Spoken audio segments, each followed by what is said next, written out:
ready? Yeah. Welcome to the Sabbcast, your Royal Holloway Student Union podcast to talk about everything sabbatical officers in the world of the SU.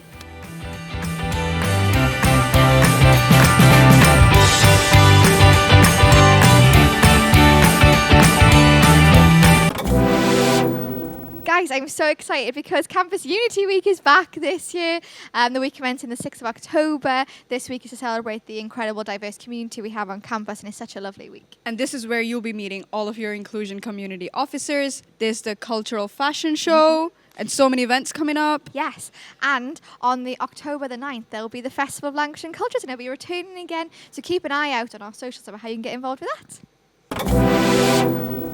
Welcome to the Sabbcast. Hello everyone, welcome to Sabbcast episode 2. I hope you enjoyed the last one and we're excited that you are back listening again. How is everyone? Woohoo! Welcome back to my YouTube channel. Welcome back to my YouTube channel. She forgot. I'm good. Me too. Oh my gosh. Good. I'm glad that How are you? Good. Yeah, I'm fine. What have we got coming up today? Priority 8. So we alluded to Priority 8 in the last episode, so this time we're going to be taking a bit of a deep dive into Priority 8 and what we're working on. But also, we have our first guest joining us today Yes, we do. to talk about everything Black History Month and being a community officer. So stay tuned for Clara, who will be talking in a little bit. But yeah, shall we kick it off with what Priority 8 is and how it differs this year? Let's Does kick it off. anyone want to explain? Matthew would like I to can explain Priority 8. You explain how. Feels like all I do. Yeah, and how it came about and. Yeah, of course. Yeah. So when we ran for election, students also voted on a list of 20 priorities that they wanted to see us work on this year, and the SU at large as well. So from those 20, 8 were selected by students, and we have each been assigned 2, and that's what we do.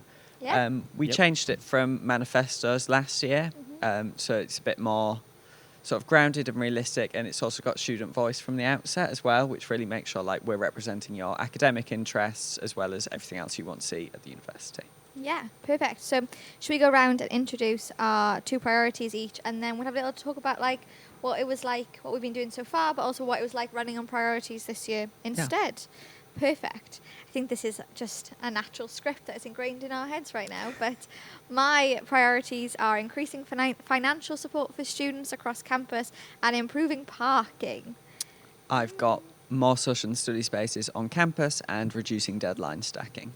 I've got more affordable food on campus and cheaper and more frequent local transport. And I've got more student-friendly timetables as well as more affordable SU events. Yeah. You might be wondering why David's wobbling. That's because it's Wobble Week, the week commencing the 13th of October. This campaign is aimed to help students settle back into university after the huge celebration of freshers. We've arranged drop-ins with university teams and SU teams who'll be there to support you throughout the year, as well as fun events like the PAL Pit Stop. Stay tuned on Instagram and on the events calendar. David, you can stop wobbling now. I think for me anyway, it's so empowering to be able to work on things that students like vote on, like completely vote on, because obviously I did manifestos too. So last year I did manifestos. It's a very stark difference, but it's really empowering to be able to think, okay, we're doing this because students, like, this is what they want. This is what we want us to prioritise. But yeah, does anyone want to give any updates about what they've been working on so far? We're just coming out of like summer for us, so June, July, August, and the beginning of September. There's been a lot of like putting things in motion, a lot of having conversations with relevant people, planning a lot of our actions. There will be action plans on the Priority 8 website as well that you can have a little look at to see our specific actions, and you're also more than welcome to come speak to any of us about any of our priorities. If you have any incredible ideas to work on them, because we want to do all these priorities in collaboration with you anyway. But does anyone want to give any updates or any exciting things they have planned that are coming up to do with their priorities? I guess I'm starting. Yeah, David raised his hand. David raised his hand. Sure, I did. Well, I've been doing a bit of. I did an Instagram story. Is it story? Yeah, an Yeah, Instagram yeah. story where I got a bit of feedback from students of how timetables have affected them in the past. So I could get a few testimonies. Oh, I can't speak today, guys. I could get a few testimonies, and I could actually know what the issues with timetables are. So now I'm going to be raising it with the university and seeing what we can actually do for students and how we can solve this, if not for this year, for upcoming years. And then for SU events, you may know of the unfortunate closure of Meds, RIP Meds. So because of that, we need to make SU events more affordable in a different way because we don't no longer have our Meds nights. So I'm working with the venues team at the Students' Union, and we're going to see how we can make you guys still have some affordable nights at SU. Yeah. Keep tuned for that. So exciting. Baishu, you raise your hand after me, sir. No, I didn't. We all looked at you simultaneously. So who's hungry? Me! Oh my god. Okay. Did you guys go to break? In the SU yes, shop? yes. Yes, of course. Guys, Break is the new coffee shop at the Student Union shop. It's got free extra shots of coffee and free syrups. Yeah. Yeah. You should get Free it. syrups. Yeah. And Yeah. hot chocolate. And hot chocolate. And hot I've only had the hot chocolate. There you go. I don't drink coffee. Is so- it good? Neither do I. It was really good, yeah. It was really good. So shout out to Break. So I am currently working with various groups at the university as well as the commercial team at the Students' Union to have this sort of loyalty systems going on at the university so that every penny that you spend on any of the food outlets somehow come back and work in your favor. So fingers crossed, we'll see where things go. And in terms of accessibility, I'm also working on trying to get raw halal meat available to purchase somewhere in Egham, if not on campus. Yeah, that's it for food. And there's so much going on behind the scenes. And in terms of transport, I am speaking to the university to try and realign the RHU bus timings with those of the train timings. So yeah, that's for transport. Very exciting. Very nice. Does that mean it's my turn? It does mean it's your turn. Yippee. Yippee. So for social and study spaces, I've worked with the university to get more student lounges on campus, so they should now be open, all going well. They are spaces that were already used on campus, but they'll get more furniture as well as microwaves and things like that. So it's really a good place to go. You can buy food from the shop, for example. Yeah. Heat it up at the student lounge, so that should be really good. And we're looking at getting more of those over term one as well. More long term, I've been working with the PDA school to try and get performing arts groups to be able to book like professional spaces for them, like the theatre and rehearsal spaces. I've been working with businesses in Egham to see what spaces we might be able to unlock for students there. And ideally, over the next year, I'd love if every department had its own common room in a lovely, accessible building. I think, like with academic communities that we've been working on as well, it'd be really good to sort of tie that in and just really build that community for different departments. So as soon as you arrive, you've got somewhere to go and Yeah. somewhere that you can call like your departmental home. Yeah. Absolutely. And then on deadline stacking, the deadline stacking is a bit trickier. It's a bit like timetabling where things take a while at the university to get done. Yeah. So looking at more sort of quick wins for that.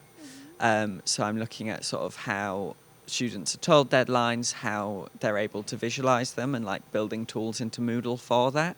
So you can see sort of waiting when you're going to have a load of deadlines together, as well as doing like work on how you can use extensions to essentially space your own deadlines out. So that should be good. And then in November, we'll be running focus groups, so keep an eye out for that. They'll be fun and they'll help inform the work I do with the university going forward to try and change deadlines in the future as well. So yeah, keep an eye out for that. And in the meantime, to help me inform what is asked in these focus groups, do send me anything, any thoughts or feelings you have at all. Love an email, so... Yeah, you are very email I'm heavy, email aren't you, centric. instead of Instagram. But you can also reach me on Instagram Yeah. at RHSU Education. Getting I Matthew will answer. using the Instagram a lot more now. Yes. Very exciting.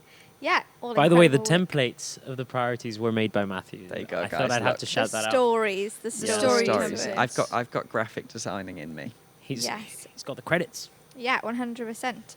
But kind of on that line, we have icons for the Priority 8 that our incredible graphic designer Anne Lou made. Yes. So everything that we'll be doing to do with Priority 8, sorry, stumbled on my words then, will have a recognisable icon, so you can be able to tie everything into each other. So massive shout out to her and our marketing team, because they are incredible for all the work that they're doing to support us, but like also everyone in the SU for supporting us with our Priority 8 and everything, because it wouldn't be possible without their support, and the university as well.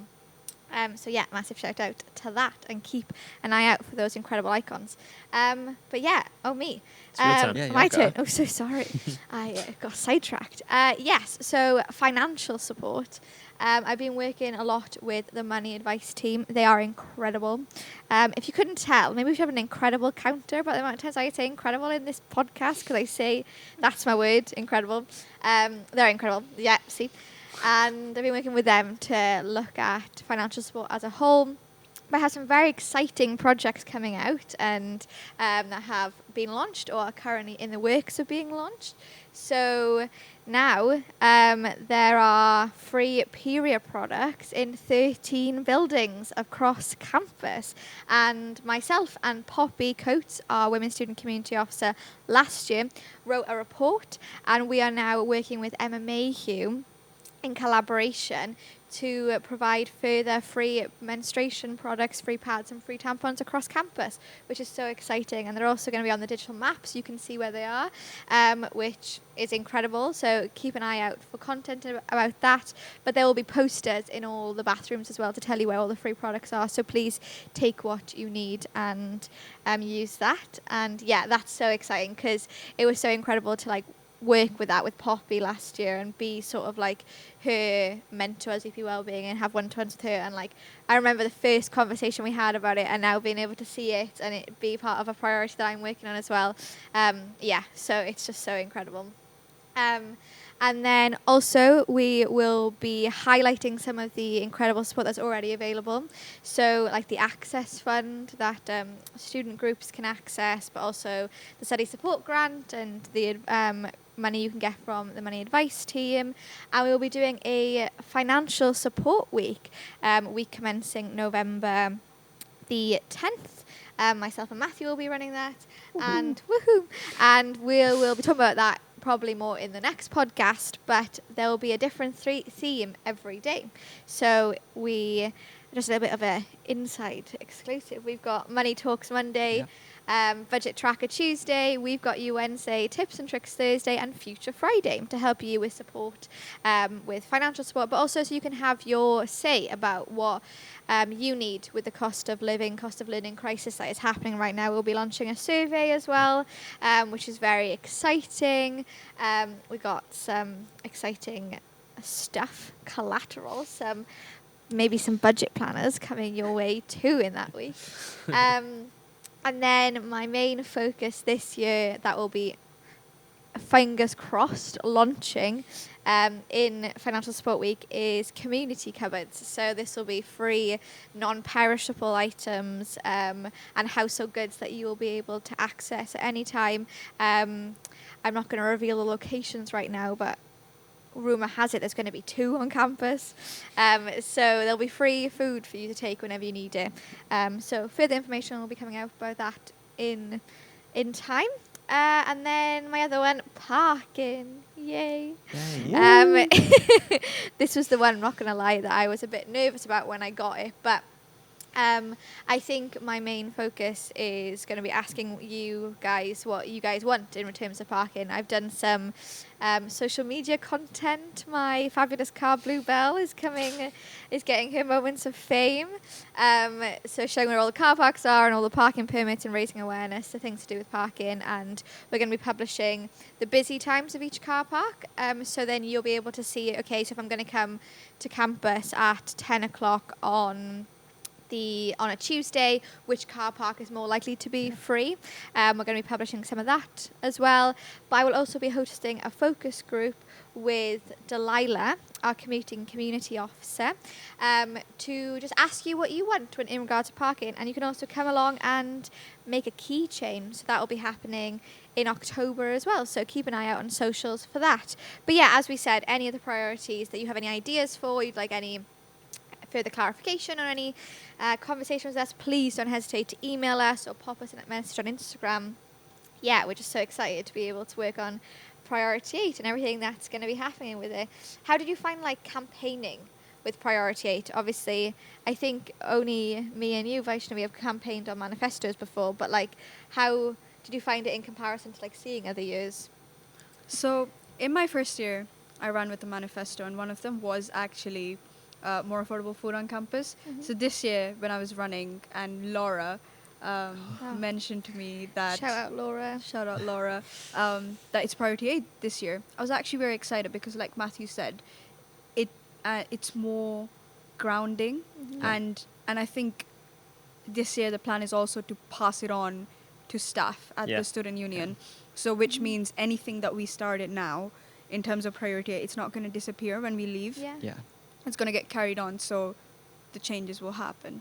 Mm-hmm. So I was really excited. I like the idea of Priority 8 because it also gives us a purpose. Yeah, 100%. Yeah, no, I completely agree. I think the good thing about Priority 8 is you're making promises that can be completed. Mm-hmm. Yeah. When you were doing manifestos, you could say anything, but at the end of the day, it might not end up happening. And when the new Sabbs come, they might just do new things. But with the priorities, it's something that's going to stay there on track, and students are going to be able to see the development with it. So it's a really good thing. Yeah. And it also makes you not have to write a manifesto, so it calms you down a bit. And I think having the Priority 8 in place as well before we started. So we started July. Yes. But obviously Priority 8 were picked in March, so the university knew what we were going to be working on, and the SU as well. So they sort of started making sort of steps towards that as well, which is really useful to come into and then be able to influence that rather than having to start at ground zero. Yeah. And the best part of that is obviously the priorities were voted on. Yeah. So it's not just me saying it. Yeah, exactly. It's all the students That's saying exactly what I was going to say. You have backing with it because you can be like, well, it was voted on by students. Students definitely won it because they voted on it. I think for me, I think it's hard because I enjoyed both. I enjoyed working on manifestos and being able to do things that became based off student voice. But I think Priority 8 is so, as I said, it's so empowering. Just to be able to be I'm working on something that so many students want. And it's almost, I'm not going to say it's easier, but I think a lot of people are more receptive to changing things because students have voted on it. So I think it's a great thing, and I think I'm really excited to be working on it this year, and I think it will definitely give students more involvement with what we're doing as well. But any more final thoughts about Priority 8? Stay tuned. Just stay tuned. That's my final thought. Yeah, keep updated on our Instagrams and the action plans on the website and everything, and come talk to us. Yeah, definitely. Do tell us if you have points 100%. for us to work on during the priority, because it will help. Ooh. Look forward to more Instagram reels from Matthew and David and cute trends. They don't take long to film that. No, do not they? at all. So look forward to It definitely did not take How many David takes? 35 takes It was to Matthew's do fault. It was the not Samurai my Turn fault at Pretty all. reel. I had no lines. Yes, so that Samurai Turn Pretty reel that you saw took them 34 attempts. 35. It did not In the take rain. us 35, a yeah. 34 attempt. It It took David. The thing is, the 34 weather wasn't attempts. helping, guys. So the rain, people walking on it's just in general. The rain fogged up David's brain. Happens No, to no. the best of us. No, it was so good. But it was such a good Team who was it reel. again? Team Comrade. Team Conrad. Yeah. Okay, Who's the other guy? Jeremiah. As we're filming it, it's actually The finale. the finale day of the Samurai Turn Oh Pretty. my god. I my God, know. No way. Crazy. I've never Anyway, watched we've that got show, off guys. topics now, but I'm so excited to. Everyone in the room has currently got their ears blocked 'cause they think we're going to spoil it. We're not going to spoil it. Conrad Nanny, don't wins, worry. guys. No, We don't know that. no, he Stop doesn't know talking. that. Jeremiah Don't wins, listen. guys. Don't. Don't say Okay. that either. Okay. Off topic now. Anyway. Anyways. Yes. So that's Priority 8 and the world of Priority 8. Thank you, guys, about Priority 8. So stay tuned more about Priority 8, and now after the break, we'll be seeing Clara. Yay.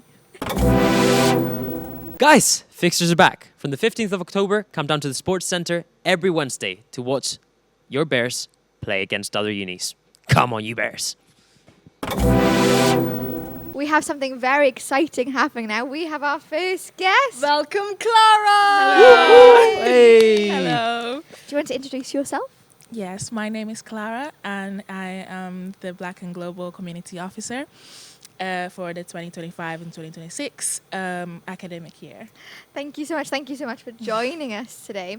Clara's going to speak a bit about Black History Month and all the exciting things that are happening this month. But first, why don't you tell us a little bit about why you ran to be a community officer and things like that? I ran to be a community officer because I think, first of all, being Black, and it would just be the perfect role for me, and representing the global majority community in university.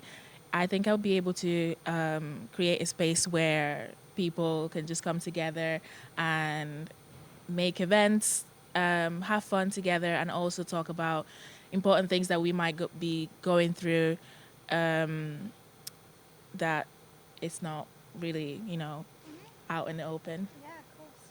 Yeah, no, I think, it's so important. I'm a bit biased because I was a community officer myself, but I think community officer is one of the best roles in the world. But yeah, so do you want to tell us a bit about what this month is and Black History Month and all the things that you have planned? And we talk a bit about the events and everything and like the national theme. So the national theme this year is Standing Firm in Power and Pride. Me and Fran, we have come up with some events that could help the community come together, first of all, with the meet and greet, basically.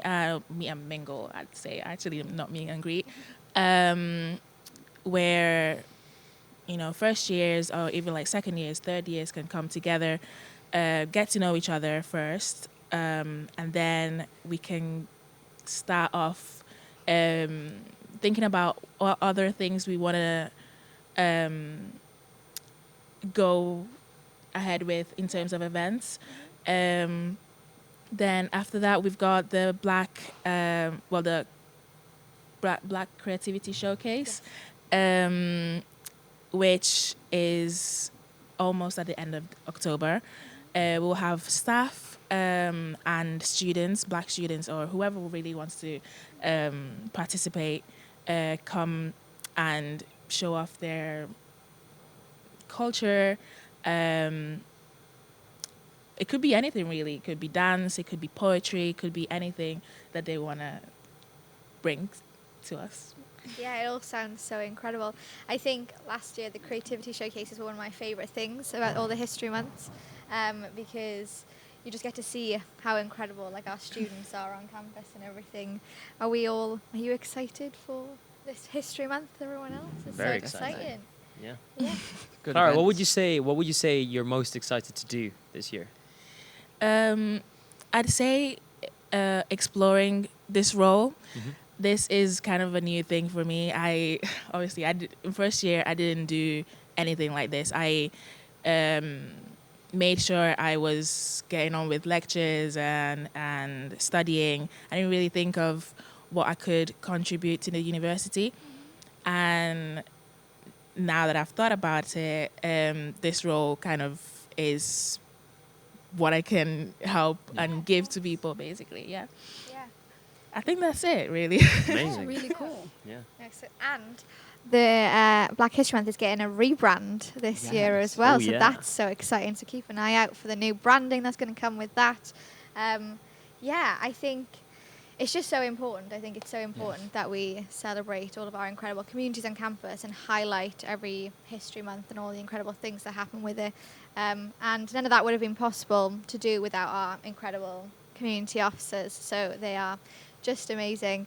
Do you have any, because this is going out on the first Monday of October, do you have any advice for any like new freshers that are starting about joining communities or anything in general? Just come along, really. It's all, like, we're all welcoming. I don't bite, last time I checked.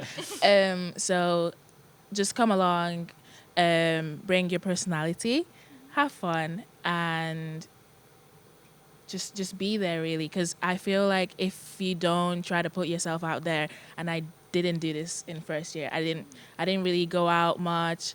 I just did the university part of university, like studying. So if you don't go out or try to see what's around you, you will never, like, you won't know what's out there until you go and find out. So, Clara, how did you find out about becoming a community officer yourself? there was a lot of advertisement about that actually. I think through the SU Instagram account, I think there were roles that were being advertised, and I took a look at which one I thought I'd do best in, and this was the one I chose. There was like being, I think, something about the Law Society as well, and other roles. Like, you just have to take a look when those roles open up. Take a look, see what you wanna go for, and do it. Amazing. Yeah. So where can everyone else find out about all the events that are happening for Black History Month? First of all, on my on the Black and Global Community Officer account, and then on the SU Instagram account, it will be advertised as well, but mainly through my Instagram account. Yeah, 100%. There's also a campaign page on the website as well, where I think all the events will be housed with that new branding. And I think, is there other societies getting involved in Black History Month as well? Yes, we've got ACS. I'm not gonna say what we've got planned just yet. Surprise. Yes, ACS mainly. I think that's it really. This is more about the Black History Month, and we wanted to get ACS involved, which is the African Caribbean Society. They'd be most suited for this, I'd say. Yeah, of course. Well, it all sounds absolutely amazing. Is there anything else that you would like to plug or add while you're here on our Sabbcast? Not really. No, that's absolutely fine. Well, thank you so much for joining us today. Officially our first guest joined us. Yeah. And thank you all for listening to Sabbcast episode 2. We will be back next month. And yeah, thank you so much. Thank you guys. Bye-bye. Bye. What issue around your student experience would you like to see prioritised by your sabbatical officers? And you can have your say. As Speak Week returns. On the week commencing 27th of October.